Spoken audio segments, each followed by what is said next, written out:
তো গাইজ যে কথাটা বলতে আসছি, সো একটা ভিডিও আপলোড করছিলাম সকাল সকাল।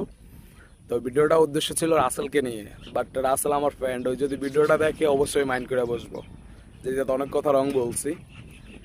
বাই দেবে, কিন্তু আমি কিন্তু করে মাইন্ড করে বলি নাই। আমার বিদেশে বা বাইরে যে আত্মীয় স্বজন অনেক ফ্রেন্ড সার্কেলে আছে, সবাইকে নিয়ে উদ্দেশ্য করে কথাটা বলছি। এবং আমার বন্ধু যদি দেয় হয়তো মাইন্ড করে বসবো যে তুই এইভাবে কথাটা বলছিস কেন, বাট কথাটা ওর নাম দিয়ে বলছি। আর আমার সাথে তো একটা পয়সা রয়েছে, ওই তো কিছু জানা নাই, ইনোসেন্ট ছেলে, ঠিক আছে।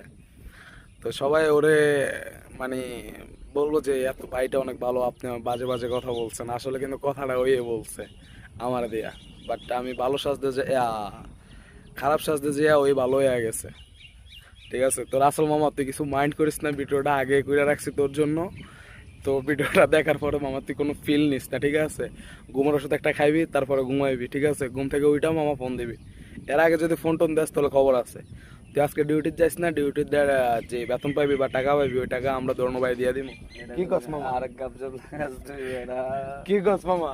কেমন দিকে ঘুর ও ভালো লাগে না মো কি লেগে ঘুমামো আয় ঘুমামো ঘুম যাবি? আয় চল ল, তো ল, আয় আয়। শালা কিন্তু ঘুমাইবো না ভাই, এই আরেকটা কথার অঙ্ক আছে আমার হাতে, ঠিক আছে। ওই মানে ওরা বুঝাই দিতে পারি না, ওই কিন্তু যে ফাট লইতে আছে বলার বাইরে। কিরে